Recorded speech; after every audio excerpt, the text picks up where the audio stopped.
Yeah, I wonder if you would like to differentiate spirit and soul. I would definitely like to differentiate that.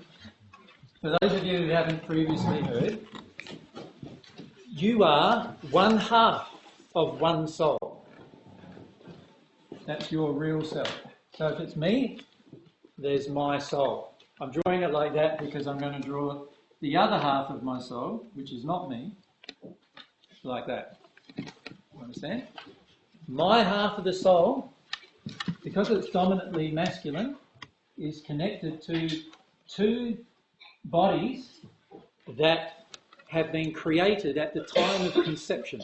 Two bodies are created at the time of conception. One body is a spirit body, and one body is a physical body. Does that make sense? They are connected to this half of the soul, and in fact the half of the soul needs those bodies to experience life. Right? When you die, your physical body dies, but your spirit body is still connected to your soul. This is the real you. This is only a robot that operates in the spirit world. You could think of it as a robot, right? It's a robot operated by you, the body. So it's a physiological device used by your soul to experience the spirit world.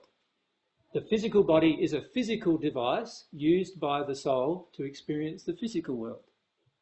So when I talk about a spirit, I'm talking about a person who's in their spirit body and who has lost their physical body. In other words, they've died on the earth and they're now in the spirit world. They all have a soul. Every single one of them has a soul, or half of a soul, connected to their body. That is the real them, and that is the container of all of their feelings and all their emotions and all their desires and all their passions. The spirit body has a mind, but the soul even does have a mind of its own as well. So the soul is the real you.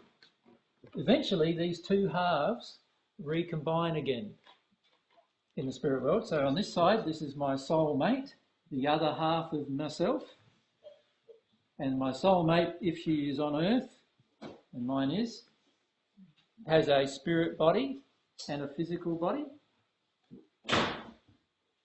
Just like I have a spirit body and a physical body. And her spirit body and physical body was created at the time of her conception, whenever she was conceived. Both bodies are created at the same time, and the soul connects to it. Yeah? So that's the real you. Both of those halves are the real you. And at the moment, we are just half of the real us. And we need to join eventually. We will join with the other half of the real us. Now, in New Age circles, that's often called twin flames. I call it soul mates. It's the other half of me. Yeah. Does that make sense? And that's different to the spirit body that you have. The spirit body is just a physiological device created by the conception process for you, the soul, to experience the spirit world. The physical body is a physical device created by the conception process, attached to your soul in order to enable your soul to experience the physical world. And there's transmission of all of the experiences go through a cord between those bodies. So this cord here is called a silver cord. But the way it is it connects from the base of your skull to the base of your tailbone. It's a physical cord that is that spirits can actually see, that transmit all of the signals from your body to your spirit body, and therefore to your soul. From the hypothalamus in your brain to the base of your spine. So how was the soul composed? The soul is not a body at all. It does not have a body, but it can create bodies at will once it's in a unified state. Um, I have a presentation called "The Secrets of the Universe," and that's on YouTube. And my suggestion is for you to watch that presentation because I explain how the soul is constructed and what it looks like. There is another presentation I've done called "Passionately Desire Positive Change," and in there I also refer to the soul and how it's constructed and how it operates internally. Does that make sense? They're 4-hour presentations, each of them.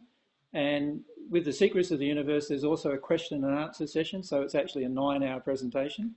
So there's heaps of information in those 2 sessions that will give you information about the soul itself. The important thing is to develop this soul. That's the important thing. And most people who are involved in metaphysics develop the spirit body, but they forget or neglect the soul. The soul gets developed through basic qualities and characteristics, such as love, truth, and humility. The soul is your true nature and personality. The spirit body is just a device the soul uses to experience the spirit world. And so developing the spirit body in the end is pointless because you really want to develop the soul, the real you, that's going to continue the experience even beyond the spirit world.